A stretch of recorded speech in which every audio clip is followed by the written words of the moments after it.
আল্লাহ কিছু কিছু মানুষকে এমনভাবে তৈরি করেছে যাদের গুণ দেখলে আপনি আশ্চর্য হয়ে যাবেন। তাদের গুণটাকে যদি একটু ঝালানো হয় তারা পরিপূর্ণ হয়ে ওঠে। কিন্তু সৃষ্টিকর্তার কি নির্মম পরিহাস দেখেছেন?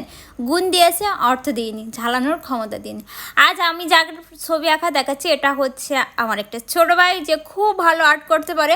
তার আর্ট দেখলে মনে হয় সে আর্ট শিখেছে, কিন্তু সত্যি হচ্ছে এটাই যে সে কখনো আর্ট শিখিনি।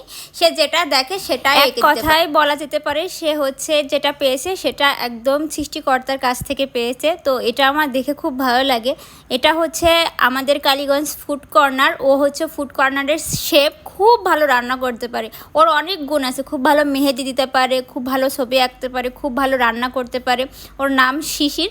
তো কেএফসির কিছু অংশটা ও সাজিয়েছে, যেটা দেখতে দুর্দান্ত হয়েছে।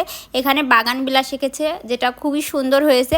একজন মানে আর্টিস্ট না হয়েও নিখুঁত কাজ করা মানে বিশাল টাফ ব্যাপার, যেটা আমি আপনাদের বারবার দেখাচ্ছি। এটা দেখালাম এই কারণে যে দেখতে সত্যিই খুব সুন্দর হয়েছে। আর গড গিফটেড জিনিসগুলো কিন্তু সবসময় ভালো হয়, যার কারণে হয়তো আল্লাহ এভাবেই মানুষকে সৃষ্টি করেছে, যার যে প্রতিভাটা দিয়েছে ঢেলে দিয়েছে। এই সূর্যমুখী ফুলটা দেখছেন, এটাও কিন্তু ও আঁকিয়েছে এবং হাত দিয়ে আঁকিয়েছে। ভাবা যায় হাত দিয়ে এত সুন্দর নিখুঁত কাজ করা মানে বিশাল ব্যাপার। এবার যে আর্টটা দেখাবো এটা হচ্ছে একটা প্রফেশনাল আর্টিস্ট দিয়ে করা। তো এইটার থেকে আমার মনে হচ্ছে সূর্যমুখী ফুলটা আঁকাটা বেশি ভালো হয়েছে। তো এটা প্রফেশনাল আর্টিস্টের কাজ। আর ওটা হচ্ছে প্রথম যেটা দেখালাম ওটা হচ্ছে শিশিরের কাজ, যে হচ্ছে প্রফেশনাল আর্টিস্ট না।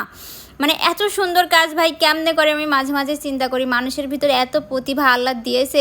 আলহামদুলিল্লাহ, আলহামদুলিল্লাহ, আমরা মানব জাতি ভাই, মহান জাতি।